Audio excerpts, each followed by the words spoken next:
So, hello students and welcome to my channel Edufly JNEET. Previous class we have discussed about the reptilia. Today we are going to study about aves. See, in aves, all those birds, those can fly or those which are flightless, all are included in aves. All those birds which can fly or which cannot fly, that is flightless bird. Ostrich, very common example, ostrich. They are included under, that is aves, phylum aves, but they can't fly. They are flightless bird. Flightless bird. Then study of birds is known as ornithology. You have to remember from the point of view. This remember, and this is the exception. This is bird, but they are flightless. They don't have the power of flight. Next we'll see general characteristics. Birds are feathered. They have beautiful feather that helps them to fly, and bipeds, two legs. They are warm-blooded. They are not cold-blooded. From here itself, warm-blooded started. Aves and mammalia are warm-blooded, and the rest three, that is reptilia, amphibians, and fishes, they are cold-blooded, and these are warm-blooded. Aves are warm-blooded animals, and they are true flying vertebrates. They have a power of flight. They have the power. They have feathers that helps them to fly at a certain distance. They are often described as glorified reptiles, and they are present from Jurassic period. And about Jurassic and all, we'll study in the evolution. We have a chapter in class 12, that is evolution. We'll discuss there. They are described as the glorified reptiles. Then next is habit and habitat, where they are found. The maximum of the animals, that is birds, they are found in all the continents. Why?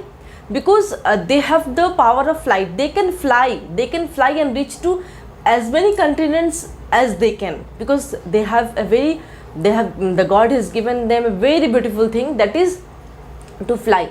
But the rest of the animals, they don't have the ability to fly, and that's the reason they can't reach to maximum continents. And these birds, they can reach to maximum continents. They are present everywhere. Then, so this is the reason, due to power of flight, which enables them to which places inaccessible to other animals. Then they range from sea level to 400 meter on Mount Everest. From the sea level itself, they can present till Mount Everest. The birds, they can fly even.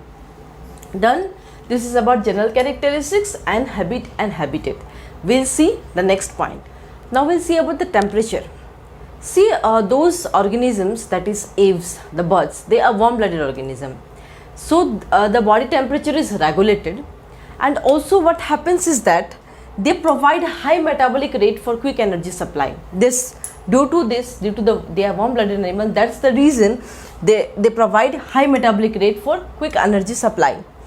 The birds have maximum temperature in the body. See, if question comes like that, if a bird that is transferred from 30 degrees Celsius to 10 degrees Celsius, so what happens to the body? Whether the temperature will remain same, or temperature will be 10 degree, 20 degree, 30 degree. If this kind of option comes, the temperature will remain same. Why? Because the birds have a fixed body temperature. It doesn't affect them. Birds have fixed body temperature. Then this you have to remember. Question may come.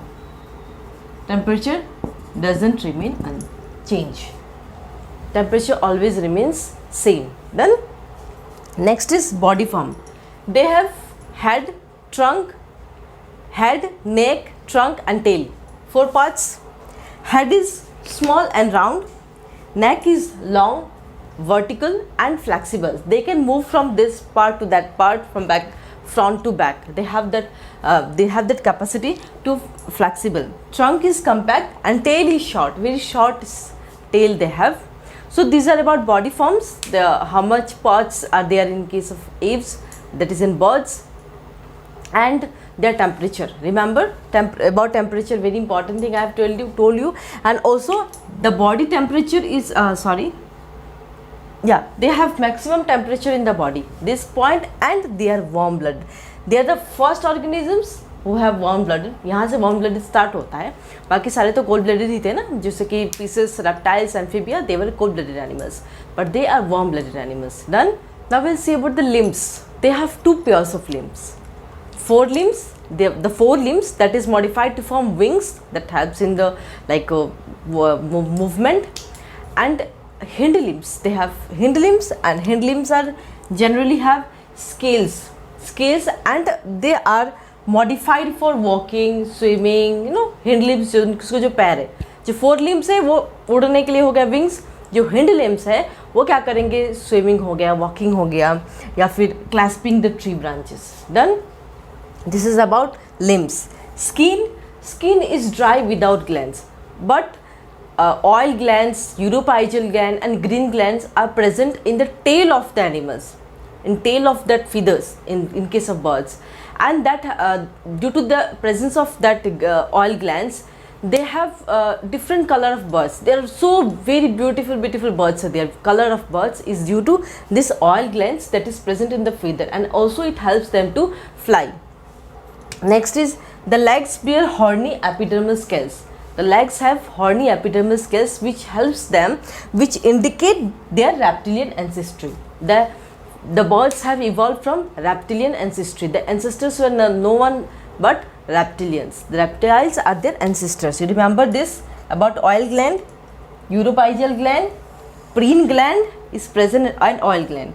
It's not green, it's preen gland, oil gland or uropygial gland. These three glands are present. Three means or same है, नाम अलग अलग है. Is at the base of the tail for lubrication of feathers. Done. So this is about limbs and skin. Now we'll see about endoskeleton. Endoskeleton is fully ossified in these organisms, and they lack bone marrow. They don't have bone marrow. The long bones are known as pneumatic, and they lack bone marrow. Next is the first two cervical vertebrae, named is atlas and axis. These two are first two cervical vertebrae, and they fuse to form the anterior part, that is the head part. Fine. So these two you have to remember, atlas and axis are for support and movement of head, these two vertebrae. Next is the posterior part have thoracic, lumbar and sacral vertebrae. These three important. These three are important. These three vertebrae, and they are fused to form a single bone called synsacrum. Question comes from synsacrum. Done. Next is the tail vertebrae. Tail vertebrae are fused to form a single bone, that is pygostyle. So from the endoskeleton part you have to remember, they don't have bone marrow, they are ossified, and long bones are known as pneumatic. And about the atlas and axis, the anterior part for head and movement, and thoracic, lumbar, these three vertebrae from a single bone called synsacrum. These two are very important, the posterior one and the tail vertebrae. This always comes in the exam. So this is about endoskeleton. Now we will see about next important point. Now we will see digestive system in case of apes. What happens in digestive system is that the jaw bones, they are prolonged into a toothless beak. This is the important characteristics. You have to remember, toothless beak or gill that is covered with horny sheath. Next is alimentary canal has additional chambers, crop and gizzard. This is also very important. You have to remember, crop and gizzard, the alimentary canal. In case of that birds, crop and gizzard are present in. This is the two very important structures that helps the birds in their food storage and all. Esophagus will form the crop. See, I'll show you the functions of crop and gizzard. What do the crop and gizzard exactly do? The esophagus will form the crop for quick feeding and storage of food. Functions also you remember. Next is gizzard. Gizzard is grinding machine. Grinding machine होता है जो क्या करता है, crush and they will crush and soften the food. Birds, because birds they are toothless. That means they don't have teeth. When they will swallow the food, when they will take the food, when they ingest the food will directly go inside. And what happens if the birds used to eat grains and all, where the grains will directly go into the stomach. before going to stomach, in the alimentary canal itself there is a gizzard. What gizzard do will churn those grains, and it will make the food softened in order to digest. Done? Because they don't have teeth. So the function of gizzard is, you have to remember, this is the grinding machine. Basically the birds, what they do is, they'll keep small stones in the gizzard. Why? Because see, the grains are not easily crushable. So in order to crush those grains, the birds has to keep the stones. That stone will help to crush the grains. Done? So this is the very important functions of gizzard. And the alimentary canal will leads into cloaca, just like in previous in reptiles. And the cloaca has 3 chambers. It has 3 chambers. Done? So this is about digestive system. Remember about crop and gizzard and about toothless beak.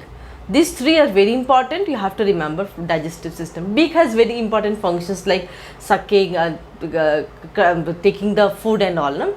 Through their beaks only, they will take the food. Done? So this is about digestive system. So we'll discuss about respiration. Respiratory system, in case of respiratory system, the respiration takes place by help of lungs, because they are land animals, they don't stay in water, so lungs is there for respiration. See, air sacs are connected to the lungs, that will supplement that will help in the respiration. Air sacs are present. Next is, this is very important from NEET point of view, syrinx is present for producing voice. This is the syrinx is present in case of birds, which helps them to produce voice, and that lies near the junction of, where it is present, lies near the junction of trachea and bronchi. They are present near trachea and bronchi. Larynx does not have vocal cords. Larynx doesn't have any vocal cords in case of birds. Done? So remember about syrinx, where they are present, and larynx, they don't have any vocal cords. Done? So now let's discuss about the circulatory system. What happens in case of circulatory system in aves? Heart is completely 4-chambered in case of these animals. See, in previous phylum like amphibians and reptilia we have discussed, somewhere like exception was there, like in reptilia there was crocodile which has 4-chambered heart. But in case of aves, they have completely 4-chambered heart with 2 auricles and 2 ventricles. That means the oxygenated and deoxygenated blood doesn't mix. Fine. So this is about heart. And what is the shape of RBCs? They are oval, nucleated and minute shape. Done? The blood of birds may be called the richest blood in case of the animal kingdom. This is very important, you have to remember. The blood of birds, that is called the richest blood in case of animal kingdom. This you have to remember from NEET point of view. And see, it has more RBCs per cubic mm of blood. It has more RBCs per cubic mm of blood in case of other, compared to other animals, they have more RBCs, right? So this is about the circulatory system. Remember about the heart, they are completely 4-chambered with 2 auricles and ventricles. Renal portal system is reduced in case of these animals. The shape of RBCs, and about the blood in case of the aves. Done? Now we'll see about the excretory system. Excretion is by pair of kidneys. They have kidneys for removing their nitrogenous wastage. Done? And their excretory matter is nothing but uric acid. That is, they are uricotalism organism. Done? The ureters will open into cloaca. Cloaca is the aperture, where urinary aperture, right? Urinary bladder is absent. This is very important. Remember from NEET point of view. And the excretory product, about the excretory product, they have their nitrogenous removal from nitrogenous wastage through uric acid. So excretory product is uric acid, you have to remember. And this is by excretion is done by pair of kidneys. They have pair of kidneys. Done? Now we'll see about the sensory and nervous system and the sense organs in case of birds and those animals which belongs to aves. Done? Now let's see about nervous system and sense organs. Nervous system, we'll discuss about cranial nerves. There are 12 pairs of cranial nerves, and in case of sense organs, we'll talk about olfactory. Olfactory means sense of smell. The sense of smell for these animals, that is birds, is very poor. Done? And in case of sense, ho gaya, olfactory is nothing but sense of smell. Ear has an external opening and an internal layer, that is organ of Corti. We used to say internal organ of Corti, with cochlea with organ of Corti. Eyes possess nictitating membrane they have in above the eyes, and in that nictitating membrane pectin is present. Pectin is nothing but comb-like structure which is found in the eyes near blind spot. Near blind spot it is found, pectin. What do the pectin do? It provides nutrition to eyeball. See, pectin is present in most of the birds, but in kiwi it is absent. There is exception is kiwi. In case of kiwi it's absent. You have to remember about pectin, where pectin is present and what's the function of pectin. Done? So you have to see these three important points from each point of view about pectin. And also very important is this, olfactory organs, that is sense of smell is poor in case of these animals. Done? So this was all about nervous and sense organs. Done? Now we will talk about the reproductive system. Sexes are separate, that is they have both male reproductive system and female reproductive system, and they are known as dioecious. Done? So we will discuss about the male reproductive system. What do they have is, they have a pair of abdominal testes and a pair of sperm ducts. Males generally lack copulatory organs, but in case of flightless bird like duck and geese, they have copulatory organs. But in case maximum of the birds they do not have copulatory organs, but in case of flightless bird I have given two example, duck and geese, they have copulatory organs. Done? Next, talk about female reproductive system. Female has a single functional left ovary, that is only left ovary is functional in case of birds. Right ovary is absent, that is right ovary is not functional, it can't function. And so this is about male and female reproductive system and about the reproductive system.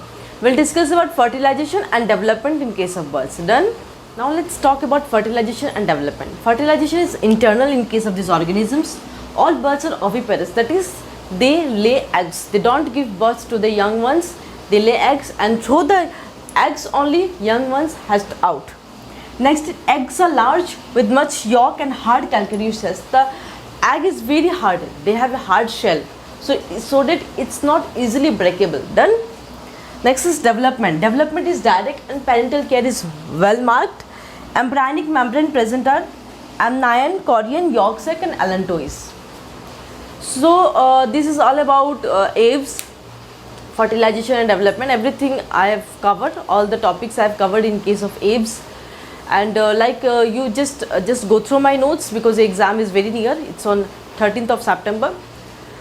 So today up to this we'll continue with Mammalia, last phylum of this like animal kingdom, that is chordates. We'll complete animal kingdom. So today up to this. So thank you so much.